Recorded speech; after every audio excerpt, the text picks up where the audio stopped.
Les decía,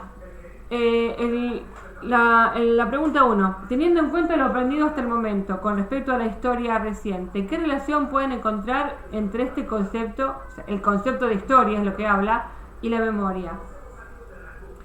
Entonces yo les había dicho que había que buscar acá en las definiciones que tienen de historia y memoria. Y básicamente en la parte que acá hacen una comparativa entre historia y memoria. Por ejemplo, acá hablan de que la historia es que la memoria es selectiva, fragmentaria y parcial. Responde a los intereses o los sentimientos de alguno de los distintos sectores de la sociedad. Es subjetiva. Y ahora viene la historia, en cambio es la ciencia que intenta explicar de manera científica lo más objetivamente posible aquello de lo que pasó. O sea, que para muchos historia y memoria son sinónimos, pero en realidad no lo son. Bueno, no sé chicos, algunos chicos que me dicen que no se pueden conectar. Bueno, entonces, con esta primera parte de la página 27 se hace la pregunta 1, que con Ariana ya lo hemos visto. La 2, según el texto, ¿a qué nos referimos cuando hablamos de memoria colectiva? Entonces, tengo que ir acá. Y el tema de la diferencia entre memoria individual y de memoria colectiva es que, en general, la memoria es la memoria de varias, o sea, de un grupo de personas. Por eso, o sea, decimos que la memoria es colectiva cuando se recuerda algún hecho en particular. Por ejemplo, nosotros podemos decir, tenemos la memoria colectiva de la última dictadura militar. Entonces, en general, hablamos de memoria colectiva. Y eso también está acá, en la página 27. Explicar a qué se refiere, qué quiere expresar Enrique Florescano en la siguiente frase.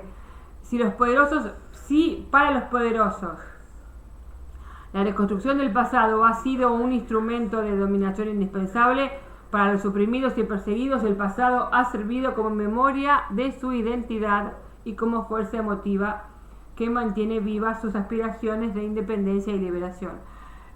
Esto está relacionado con el tema de que siempre hay por lo menos dos versiones de la historia, una de la versión de los que ganan y la otra de los que son los que pierden. Esto ya estaba explicado en el trabajo práctico número 3. Lo que estamos diciendo acá, que para los que tienen el poder, para los que escriben y construyen y reconstruyen el pasado, es un instrumento de dominación y de poder. ¿Por qué? Porque dan la versión oficial de lo que pasó.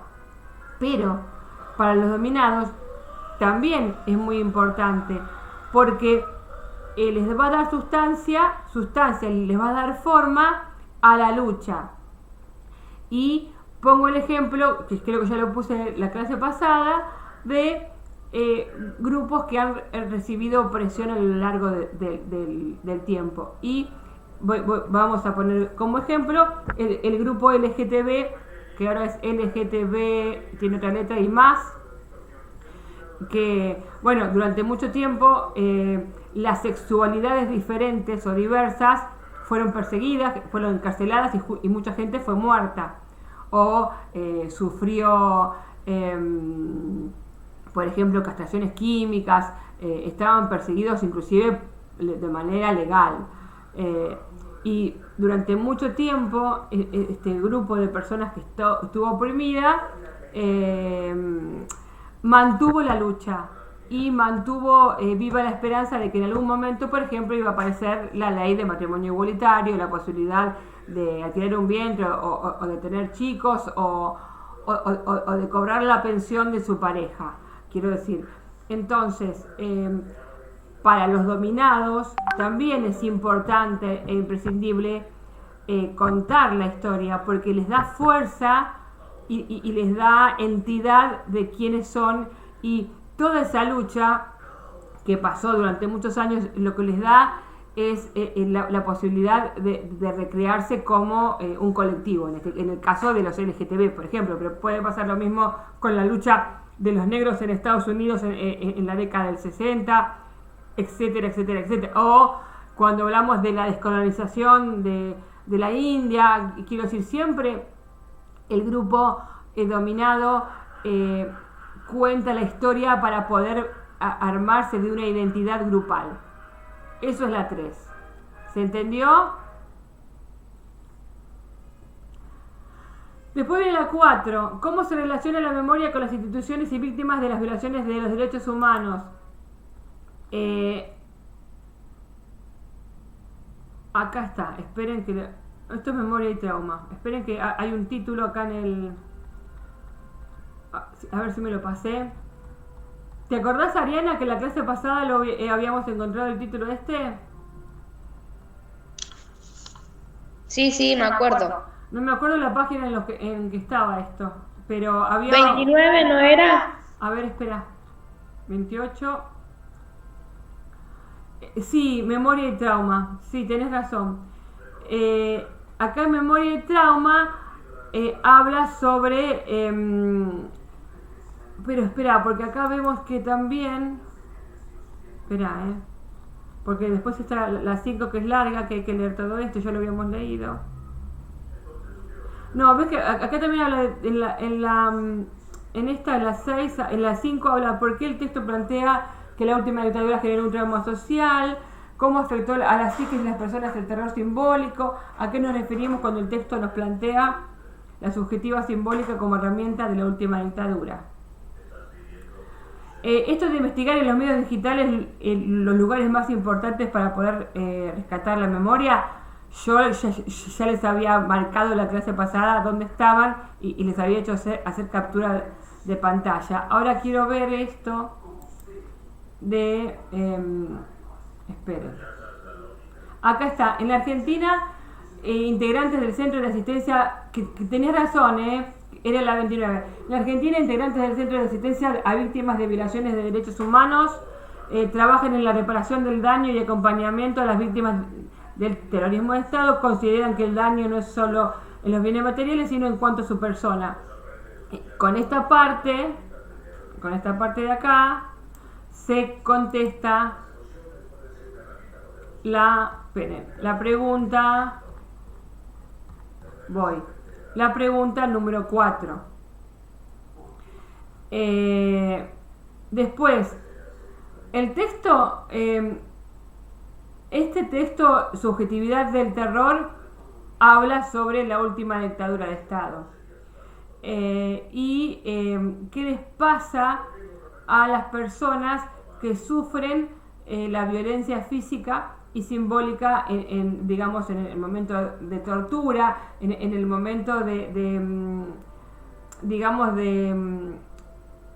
la tortura es violencia física, pero ustedes entienden que muchas veces no hace falta ni siquiera la violencia física para mantener a una persona con temor. Inclusive esto lo podemos ver en las víctimas de violencia de género, que a veces no hace falta que la pareja les pegue. A veces simplemente con alguna palabra que les dice o con algún gesto ya les provocan el terror. Inclusive este maltrato psicológico, decir que sos una basura, que no servís, que bueno, esto tiene que ver con el campo de lo simbólico. No lo voy a leer otra vez porque ya lo leí la clase pasada y además está el video de eso. Por eso no lo voy a leer porque es bastante largo. Pero esto, ¿con qué se contesta? Con el apartado que habla acá sobre memoria y trauma. Entonces yo, más allá de leer esto que es bastante largo, este texto que es bastante largo, voy a usar la parte de la página 29 y 28 en adelante, que habla sobre qué es un trauma físico y qué es un trauma psicológico, que es acontecimiento que amenaza profundamente el bienestar o la vida de una persona o de un ser muy cercano. Consecuencia de ese hecho en el aparato o estructura mental o vida emocional de la misma, que implica miedo intenso, sentimiento de incapacidad para ejercer control u otras reacciones. No sé, también, o si decís, bueno, si vos te vas de esta relación, mato a tu hijo, es una cuestión de generar trauma psicológico. O sea, van a usar esta parte de acá que habla sobre memoria y trauma para hacer la pregunta 5 en todas A, B y C. En esto de investigar en medios digitales los lugares más importantes en donde hay memoria, si bien hay acá lugares de la memoria, yo les mandé lugares de memoria en el video anterior. De todas maneras, ahora se los voy a mandar al grupo, porque creo que se los mandé solamente a Marisa, que me los pidió por mensaje privado, todos los lugares de la memoria que encontramos en Argentina. Eso se los mando al grupo. Y después dice, ¿cómo relacionás esta imagen del dibujante venezolano Eneco con el tema? Y habíamos hablado de que la herida quiere que se recuerde y el cuchillo quiere que se olvide. Y el tema de la herida implica que nosotros siempre decimos que un momento histórico que no tiene explicación y que no tiene cierre, lo habíamos dicho en el trabajo práctico 3, es una herida abierta. ¿Qué significa?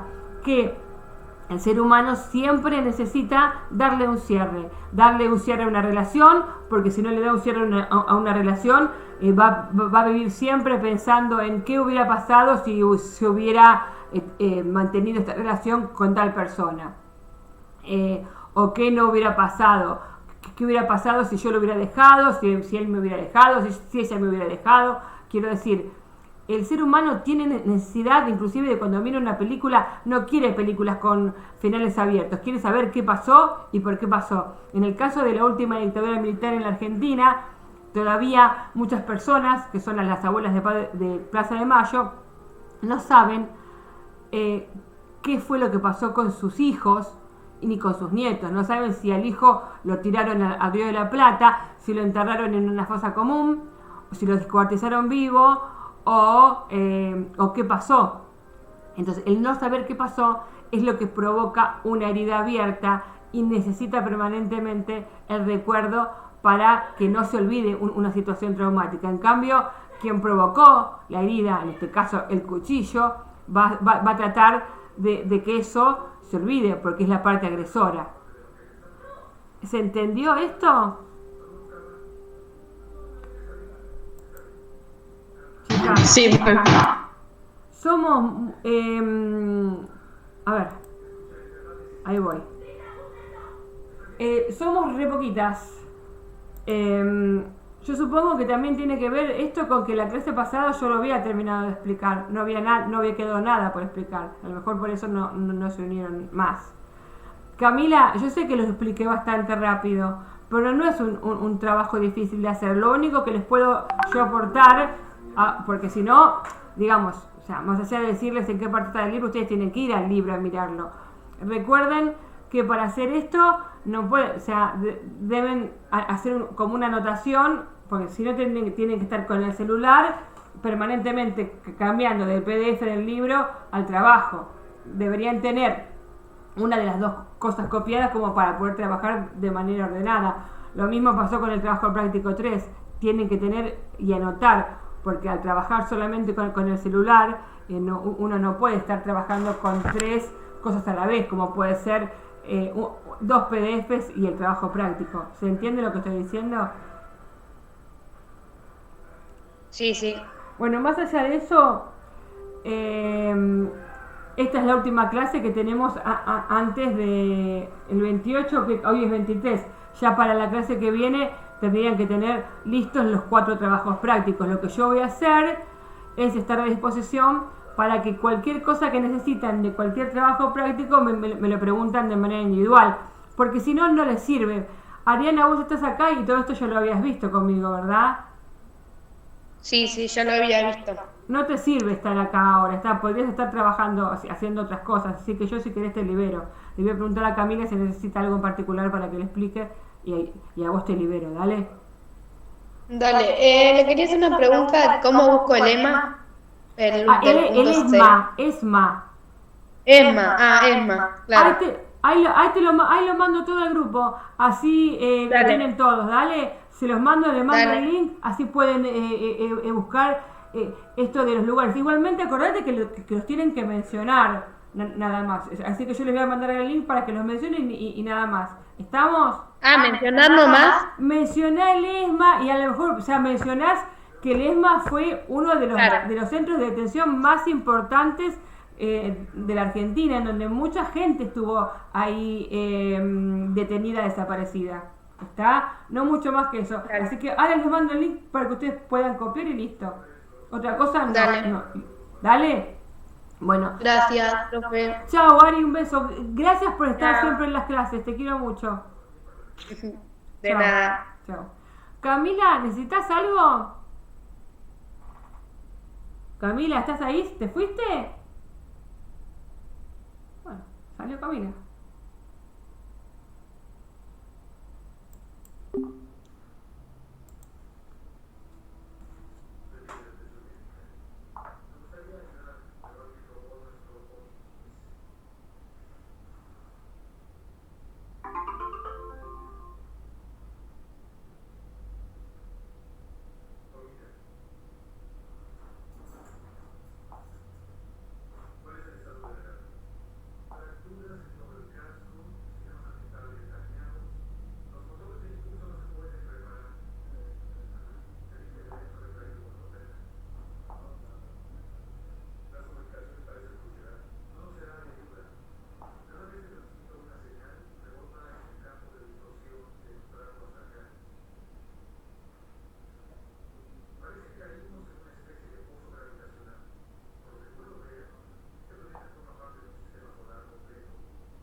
Es que están divididas por curso, profe.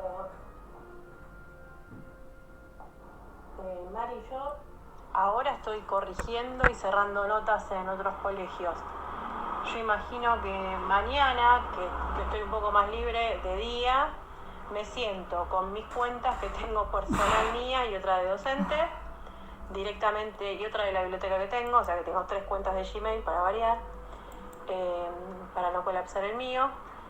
Me fijo transferir propiedad, a ver si yo me elimino como administradora y me saco del Classroom directamente, o sea, después de transferir la propiedad. Si todo sigue igual, lo vemos. Pero esta vez yo no puedo sola porque yo tengo que cerrar notas y estamos todos en la misma. Así que si alguien quiere dar una mano, ya una profe se ofreció, que es nada más que cambiar. O si no, las personas que administramos lo podemos hacer, que son, o sea, que tenemos la contraseña, somos 4 personas. Así que lo charlamos, pero si alguien se quiere crear las cuentas y demás, avisa. Yo estoy hablando con una profe, cualquier cosa me dicen y vemos para descomprimir. Si se puede transferir la propiedad de la clase para no hacer todo de vuelta, sería genial.